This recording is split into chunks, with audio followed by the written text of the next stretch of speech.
श्रुतिस्मृतिपुराणानाम् आलयं करुणालयं नमामि भगवत्पादं शङ्करं लोकशङ्करं शङ्करं शङ्कराचार्यं केशवं बादरायणं सूत्रभाष्यकृतौ वन्दे भगवन्तौ पुनः पुनः ईश्वरो गुरुरात्मेति मूर्तिभेदविभागिने व्योमवद्व्याप्तदेहाय दक्षिणामूर्तये नमः। गुकारस्त्वन्धकारो वै ऋकारस्तन्निवर्तकः अन्धकारनिरोधित्वात् गुरुरित्यभिधीयते।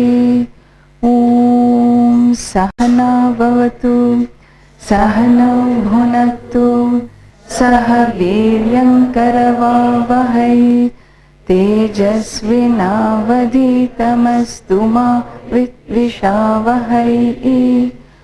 ॐ शान्ति शान्ति शान्तिः।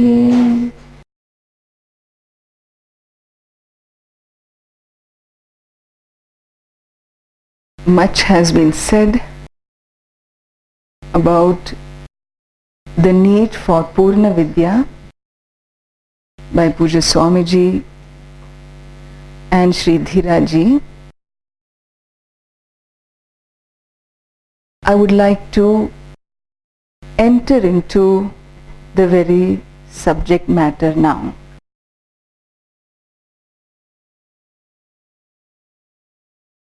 When we undertake any study, any learning, the first question is asked, what is the prayojanam? What is the phalam? If I take up this study, especially when so many books are displayed here, little frightening to see the number of books. And if we are to take up this learning through Purna Vidya, what would be the prayojanam, phalam?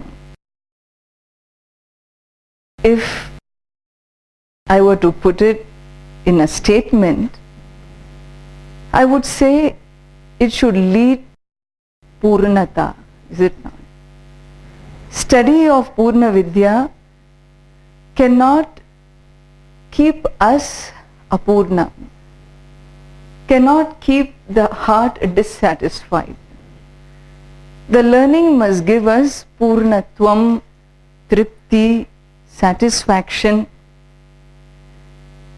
Once we say this is a learning that gives us a tripti, a satisfaction, then the question arises, what is it that keeps us dissatisfied? What is this dissatisfaction that this Purna Vidya is going to relieve me from? Dissatisfaction means, we can say in other words, daridryam in the heart. One who feels a daridra, where there is poverty, there is dissatisfaction.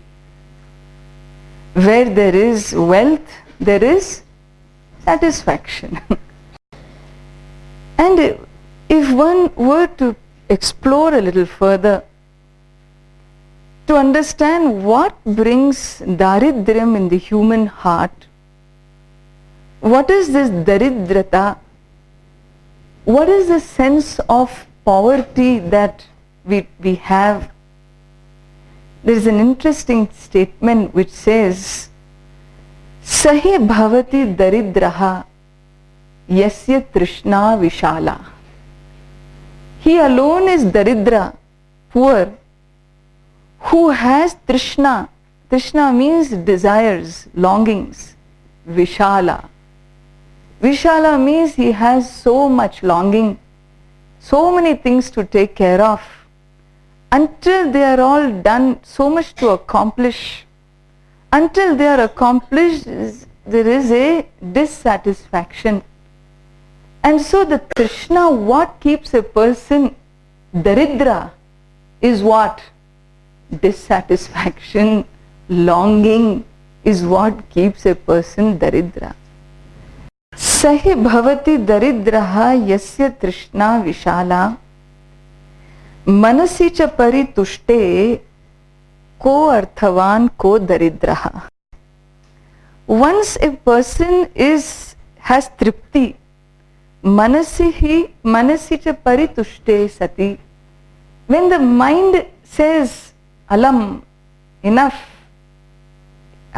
this is adequate for me, then this person who may have no money in his pocket, who may not have had a meal, but if the mind has said, tripti, I am satisfied, if the mind has said, then who's arthavan, who's daridraha? When the heart is satisfied, do you call him daridraha? In a person who is wealthy but dissatisfied, do you call him arthavan? In fact, it is trishna that decides. It is longing that decides who is arthavan, who is daridraha iti. In this manner, there is a statement, a verse that helps us see that, understand that the daridryam basically has very little connection or no connection to one's material wealth. Wealth in our culture is not judged by how much bank account you have, how many properties you own, how much you have stored away in the stocks. This is not how the wealth of a person is defined. Wealth definition is based on the tripti of the manaha. That attitude which gives me the sense of purnatvam is really what is a arthavan, a rich man. He is a rich man. But when we look around us, we find all pranis are seeking. There is no one who is not seeking. Seeking means basic dissatisfaction. And when we seek, when you look around, you look at even the animal kingdom, the animals are seeking, the birds are flying, they have their jobs to perform. Even these ants, when you find them all over, they are going in a procession. It's like some kind of marriage procession. But they are very focused. They know exactly where they are going. They have a leader in front. They have followers behind. And they have a purpose. They all seem to have a purpose. They are on the lookout for something. In fact, all pranis are driven to activity by certain common drives. And Shastra says these are simple drives. They are ahara, food. What we say, pet ke vaste.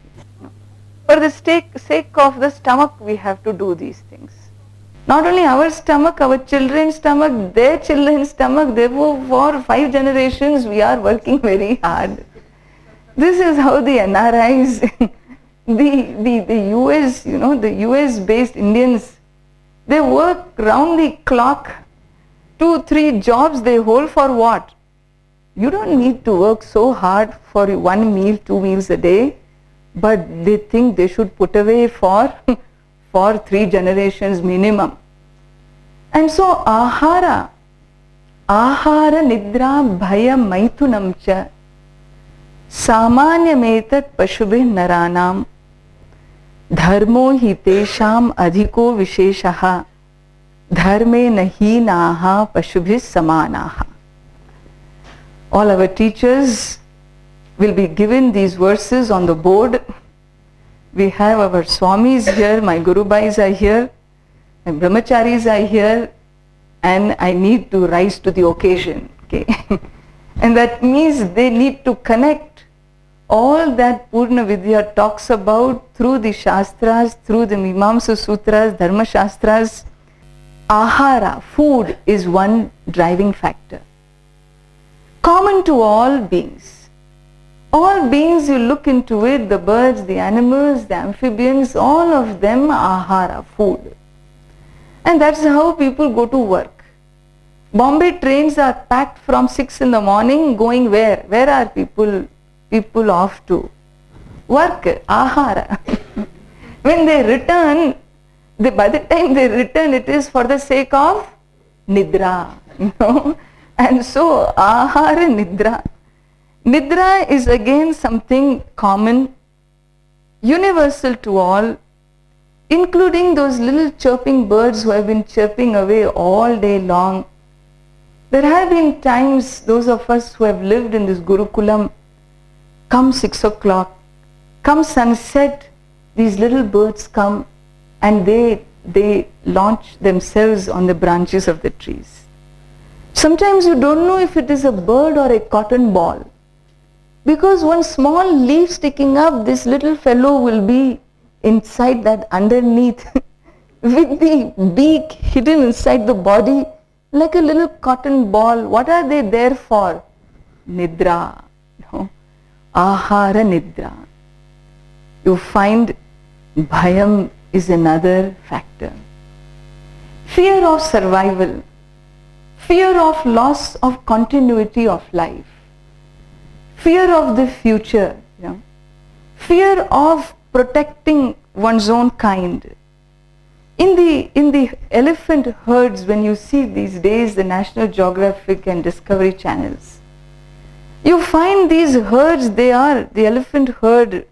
There is a chief, the chief, it's a matriarchal herd. The she elephant, the female elephant, they stand as the ones defining the territory. The males are there to also define. They know their herds. They know they have their protective instinct. In this manner you find this bhayam. Bhayam is fear for survival. In the human jati also, your own home is something instinctual.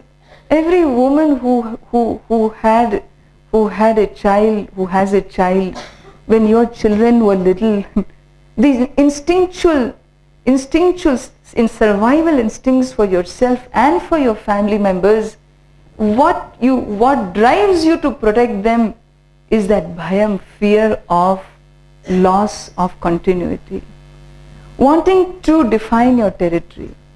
And therefore bhayam is something again universal to all pranis. The fourth, we say, maithunam. Maithunam is that desire for progeny, without which the srishti, the creation, cannot continue, and therefore it is inbuilt in a prani, in a jiva, in a living being. But one thing is there. In the animal kingdom, you find maithunam is controlled by instinct. They are programmed into their movements. In the human jati, there is no vyavastha in any of this. Each of these what you call pursuits is often conflicted by right, wrong, a self-consciousness. So ahara means how much to eat. There is always space for that extra laddu to go inside. When to say alam, I don't know. Even when I say alam, the server will make sure that he puts another helping for me. And therefore vyavastha in these aspects, where in the animal kingdom they are very clear. When an animal is sick, he knows he has to keep upavasa. When we are sick, we make sure our diet is provided every 2 hours. For fear of loss of health and whatnot, every 2 hours fluids, our doctors also prescribe. You should keep drinking lot of fluids every 2 hours and so on and so forth. And we find that certain vyavastha which is there, a certain frame which is there, certain predictable behavior that is there in the other pranis with reference to ahara, of course with reference to nidra. You know what are nocturnal animals. You know what are animals that are up and about during the day. Can you predict human nidra? I'm afraid at a midday talk of mine, with a whole morning of classes, how many will be awake, how many will be asleep, and they would nidra, but what to do, this is our lot. It's going to take a lot of tapas to stay awake with an empty stomach, long journey, no sleep in the train, and we are all here, sleep, unpredictable. That's why we start with a prayer. Bhagavan, keep our minds alert so that we are available to each other. And so nidra is something again unpredictable. And nidra bhayam. Bhayam, again the fear of survival, what it makes a human being do and how it defines a life which is programmed by instinct is definitely, there is no comparison. Bhayam can bring about adharma in people. My animal kingdom is not, whatever they do, they are not subject to adharma. Adharmasya prasaktihi eva nasti. There is no avakasha, there is no possibility of adharma in an animal, and therefore bhayam does not really touch them in a way where they go outside of the order of srishti, of creation. Maithunam. Maithunam, again when you look at, there are these migratory birds, birds that migrate, the falcons that migrate. From long journeys, miles, thousands of miles they fly in groups, and then finally they land, they choose, they decide, well, for this winter we will stay in such and such place. And once they land, suppose that year, that land there wasn't adequate waters, or there wasn't adequate food in that land, the falcons know this year we will not propagate our species. Because the young ones will die. Because there is not adequate provided for, and therefore that same instinct stops them from further propagation for that winter. Human jati, whether there is food or no food, whether there is daridryam or yashas, no matter, or what you call, or wealth, prosperity, whatever it may be, there is no what you call vyavastha.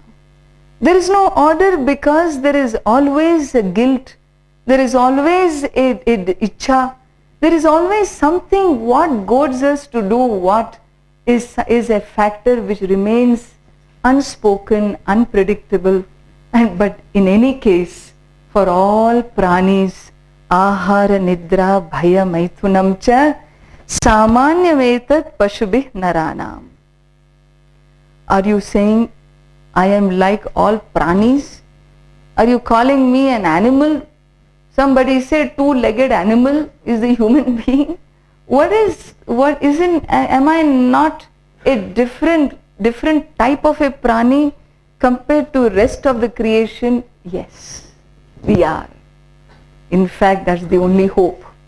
The only hope is, we are told, if there is an extra visheshaha given to us, an extra quality, atishaya visheshaha given to us, that visheshaha is dharmaha.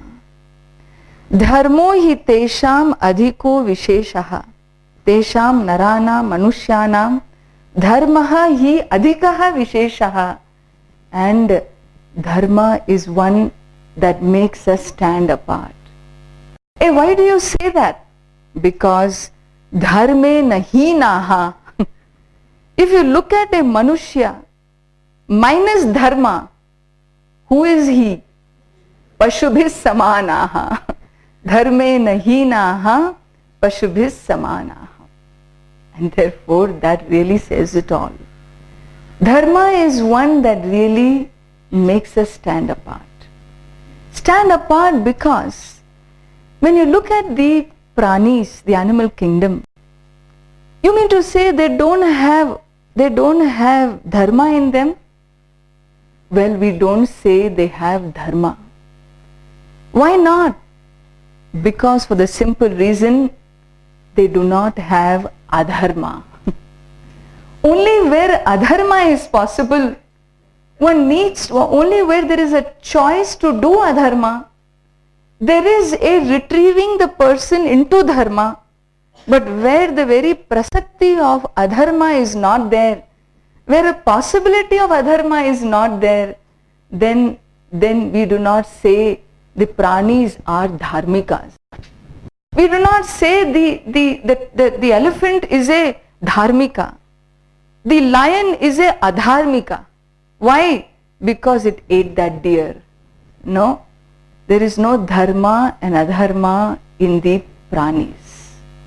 In fact, if you put this what you call definition of dharma, the pursuit of dharma for pranis other than a human being, in our shastra we call that a doshaha, aprasakta pratisheda doshaha, aprasaktasya pratishedaha.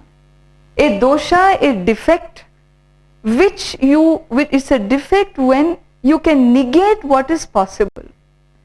Where alcohol one can drink, one has a choice to drink alcohol, then you negate it. That is the right thing to do. Pratishedha is for that which is prasakta. A negation is of that which is possible. Therefore, Shastra comes and says, Suram na pibet. May one not drink alcohol. Shastra says because human beings can drink alcohol and do drink alcohol. But Shastra doesn't come and say, Agnim na pibet.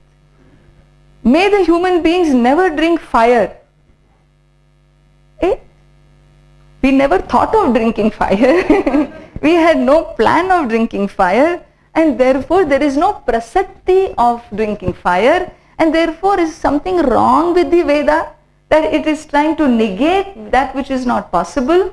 Therefore, aprasakta pratishedha is a dosha. We do not negate that which is not possible. The Veda Shastra, which is a Shastra given to Vidhi Nishedas, do's and don'ts, does not talk about do's and don'ts with reference to things that are not possible. When you look at the animal kingdom, look at all pranis other than the human being. In fact, dharma is not even an issue because there is no adharma for them. I always like to share this one scene that I had seen in this National Geographic, channel. And this was a scene in that channel in which this alligator, the alligator's behavior, the crocodile behavior. And in one scene, very beautifully shot, this alligator comes, it is summertime, the water is scarce everywhere, and so the animals have come to the ponds, small ponds where still some water is there. And there was this one shot where the deer has come. It's drinking up the water, and this alligator sees the deer from far distance, not up, only one eye comes up above the water, and it sees. It is lunchtime for the alligator, for the alligator, it's lunchtime, it is starving and it needs this deer. The lunch has arrived. It gets under the waters and speeds up towards this deer, and in that split moment grabs the deer and drags it under the waters. As the deer is struggling to escape the hold of the alligator, at a distance near the bushes is this huge, what we call hippopotamus. You know, hippopotamus means huge. That's why it is H. Huge hippopotamus. This hippopotamus is standing there and sees this scene. And it has made a decision. What is its decision? It charges towards this pond. Imagine a hippopotamus charging. Think of it, you know, what a scene that was. And this hippopotamus charges towards the pond, and seeing the hippopotamus arrive, this alligator leaves the deer and goes back into the waters. Deer has been saved.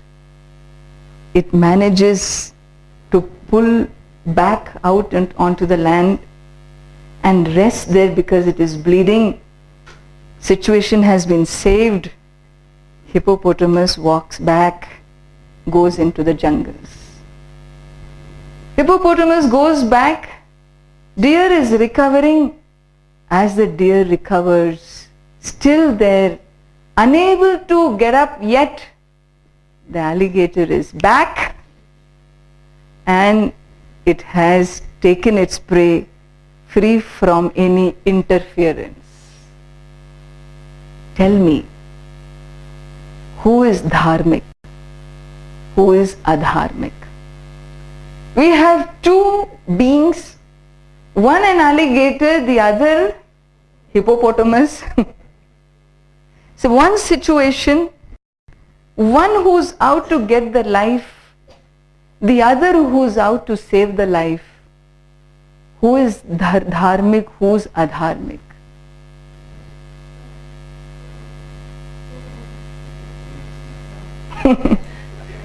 In fact, amazing it is, other than the human beings, all that is there in the creation is dharmic.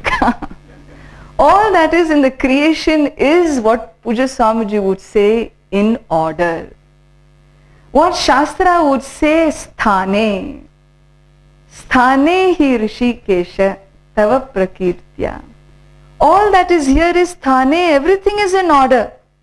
There is no judgment of dharma or adharma. Even though there is murder in one, there is killing in one, there is saving in the other. But the judgment of right and wrong action, of dharma and adharma, we find we do not attribute to the creation. Then whose privilege is this dharma adharma? Mua.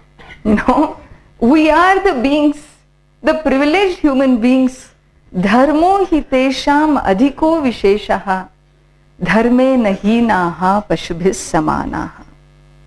If dharma is something unique to us, the question is asked, why is it unique to us? Why is it not something that exists for the other beings? Why is it something that is only for us to worry about, to deal with, to reconcile with, to live up to? For the simple reason that the human being is a self-conscious being given two choices. If the animals were given choices, it would be one thing. As Puja Swamiji would say, you know, this cow never has a choice of, you know, let me try out some non-vegetarian food one evening, you know. It doesn't have a choice to try out. Like human beings have a choice. This Brahmana from Kumbakonam, you know, and goes to America. And then within the first week, what? He sees all these delicacies, you know. What delicacies? There is no hardly any meal without, you know, this what you call vegetables, grass and so on. All that is there is only flying, all that crawls and flies and walks. That is what forms the 90% of the food habits in countries abroad. And therefore he has to look, ghaspus, they say in Hindi, he has to hunt for his ghaspus. Where to find this ghaspus is a problem. Ghaspus means is grass, he's a grass eater. And he needs his greens all the time. Without green there is no meal for him.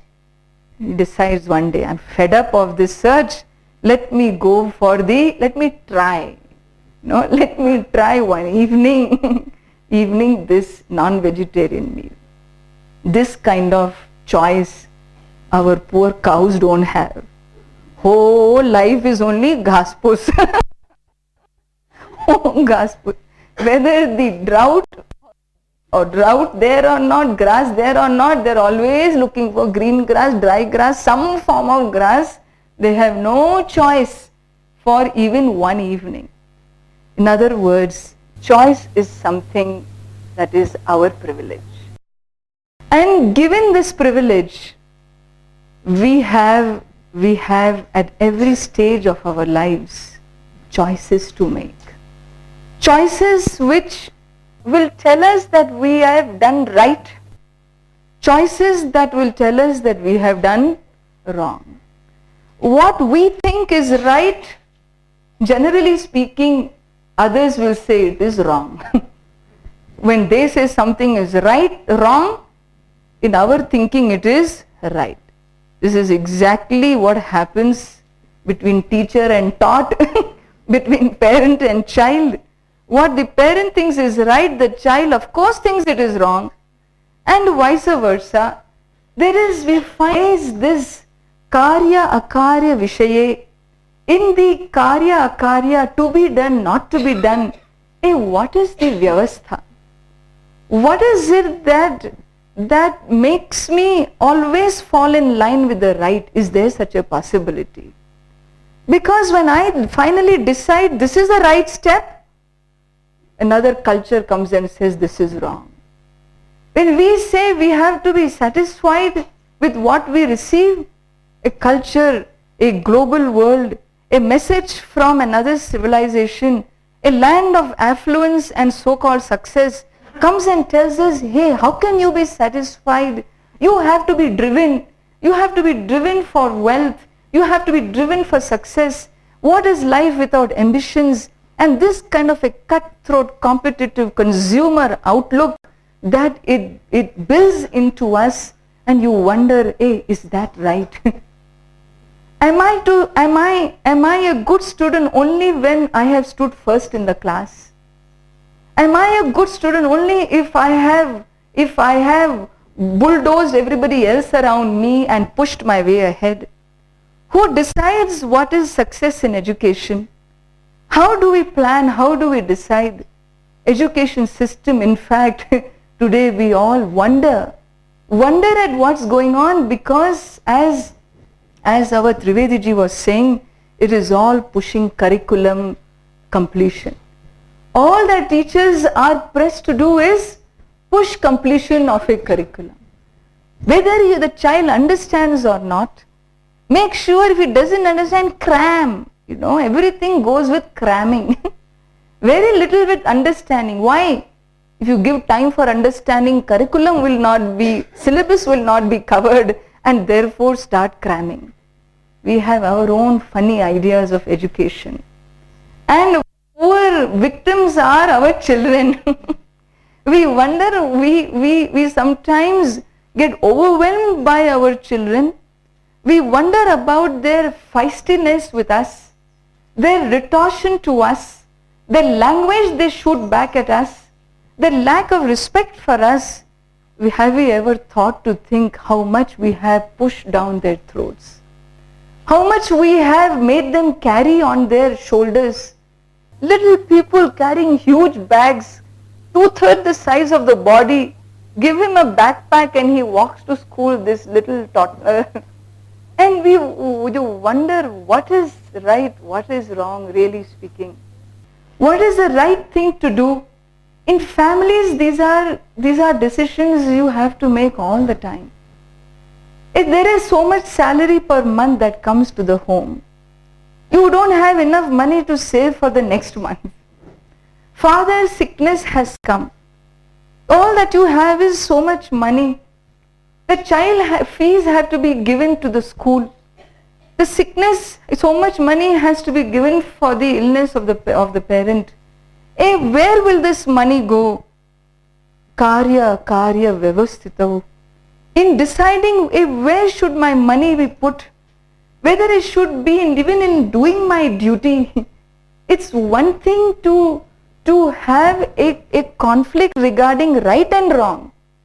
But when two people dear to me stand on two sides and both are right, father's health I have to take care of, child's fees I have to pay, if both are to be done, money is this much in my pocket, karya, what is right? Only one can be saved, the other cannot be saved. This kind of decisions do we not have to make all the time in our lives? In all these decisions, may a decision not leave a question of guilt, of shame, of doubt. Did I make the right choice? At the end of it, we always wonder, Ayyo, I don't think I made the right choice. If I don't have a doubt, others tell me, that was a wrong thing you did. There is enough people to put a blame on me to say, if this is not right, that is not right. Karya, akarya.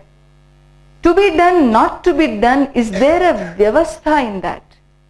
Is there a frame on which I can confidently say, yes, what I did was what was to be done, and there was nothing else I could have done better?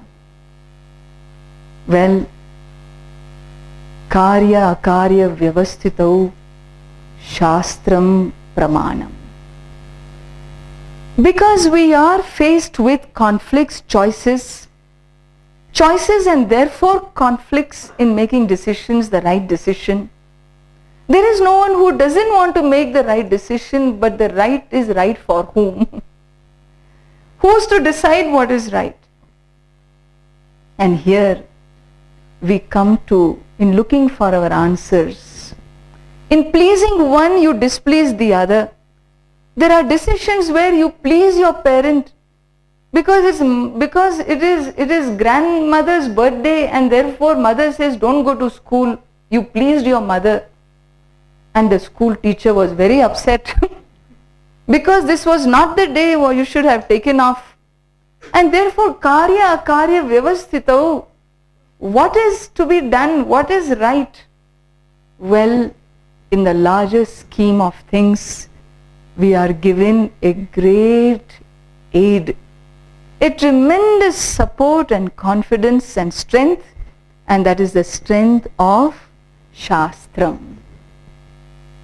Shruti smriti sadacharaha swasya cha priyamatmanaha etat chaturvidham prahuhu sakshat dharmasya lakshanam.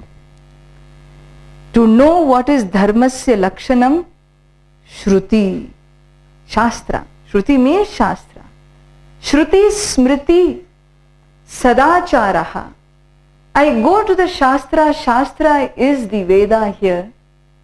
Why Veda? Because Vedo kilo dharma moolam. Veda is the moolam of dharma. Veda is the words of Bhagavan, and therefore it is dharma moolam. And therefore this Veda and Veda based support Shastras called Smritis. Shruti, Smriti. Smriti means the support Shastras like Dharma Shastra and so on. Well, you can say, I have no access to Veda. I have no access to the Smritis. Well, then look for people who are committed to Dharma. Tesham sadacharaha. Shruti smriti sadacharaha. Sadacharaha means there are satpurushas. There are people who have their personal commitment to right. Ethical people. How they lived a life of ethics where they did not compromise. What they compromised. Let us understand their commitment and their insights and let us take their help, and therefore sadacharaha. If Shastram is pramanam, then what is it that Shastra talks about? Shastra talks about vidhi nisheda. Shastra is vidhi nisheda shastram. This vidhi nisheda shastram, karya akarya vyavasthitau. Vidhi nisheda shastra means Shastra tells us, hey, this is to be done, this is not to be done. This is vidhi, this is pratishedha.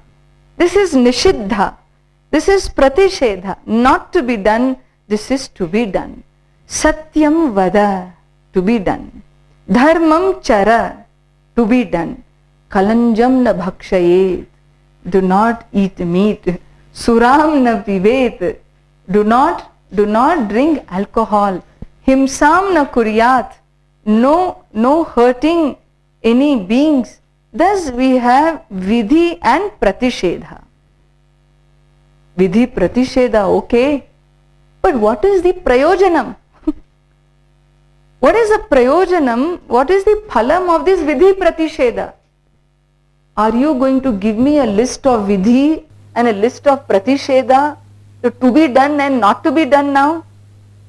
Well, if we need to materialize dharma, if we need to actualize dharma in our life, if dharma is not to remain a mere idea in our heads, if dharma is not to remain a word for pravachanam, every person loves to talk about values because it's the easiest thing to do, because you have an audience, very easy to talk about values. You should speak truth, you should not hurt anybody. All these things we keep telling our children. Don't hit your neighbor, she is not your enemy, don't pull her hair, don't pinch him, don't bully the other child. Like this, these do's and don'ts is a very easy thing to do. And the children are again poor things, they are the victims. They are always told by us do's and don'ts. In fact, it's very interesting.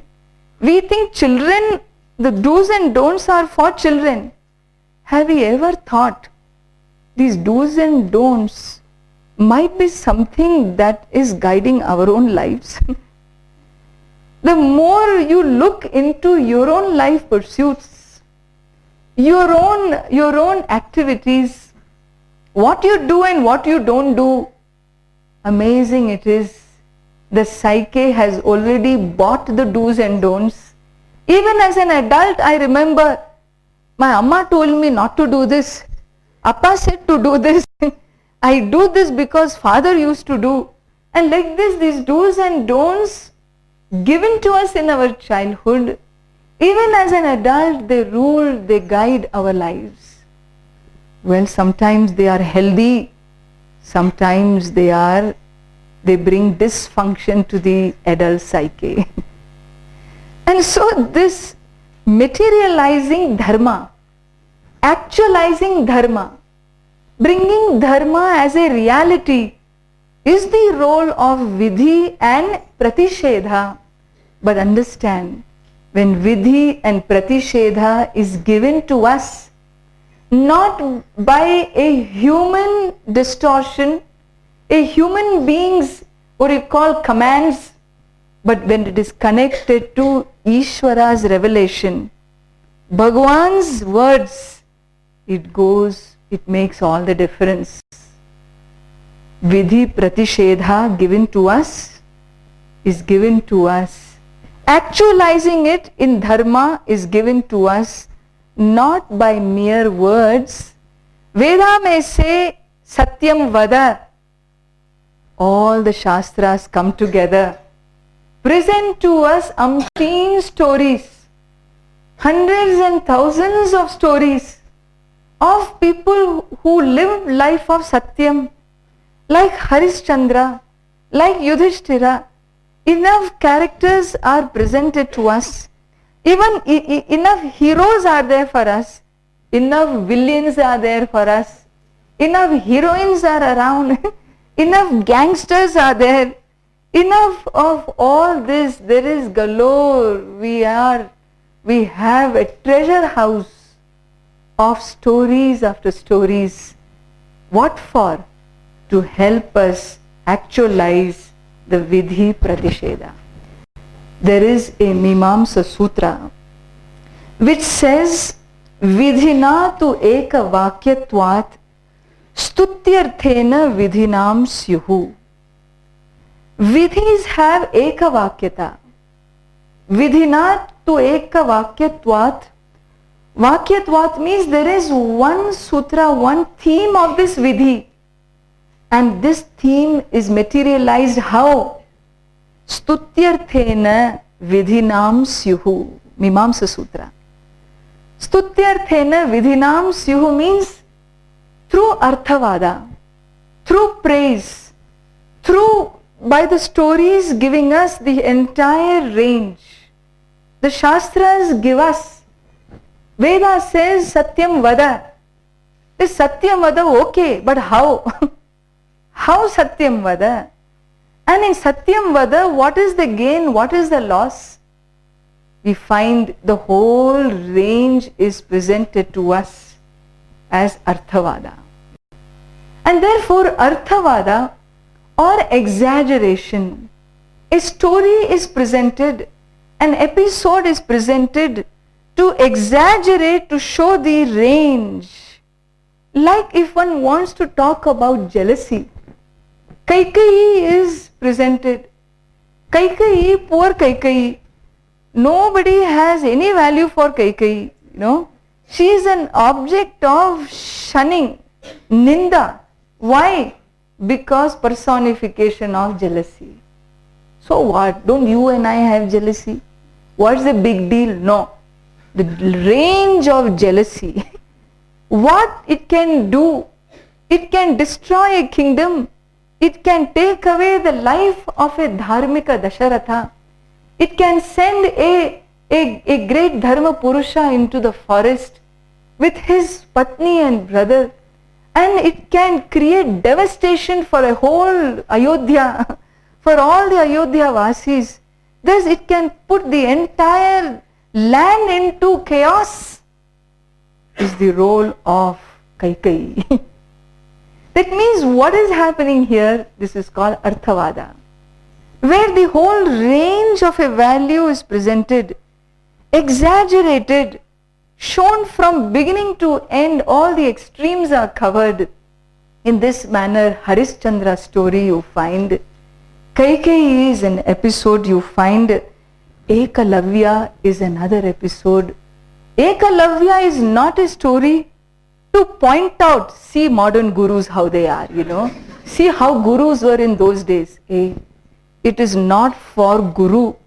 Understand the Vidhi Nishedha, the Vidhi Pratishiddham is given in order for us to materialize dharma, not to criticize adharma. If you criticize adharma, the question is, what is prayojanam? Without prayojanam, where is dharma? You understand? In understanding the story of Ekalavya, as we have to know where to zoom in, what is the prana of that story? How do you extract from a story its prana? Prana means its essence. How do you extract the essence of a story? Never, always keeping in mind the prayojanam of dharma. If the story is presented, every story presented is going to have its dark side. And therefore poor Dronacharya becomes that guru who asks for Guru Dakshina, Ekalavya's thumb, is it not? What is the prayojanam of the episode? The prayojanam of dharma is for what? The prayojanam of dharma is to make us dharmika, not to highlight criticisms in an episode. And therefore Ekalavya, even though the guru, poor thing, took a bashing by playing a negative role, the story is highlighted. In the story is highlighted Guru Bhakti through Ekalavya. Understand? And therefore, through this Arthavada, what we call exaggeration, we never lose the Prayojanam. Prayojanam of Vidhi is what?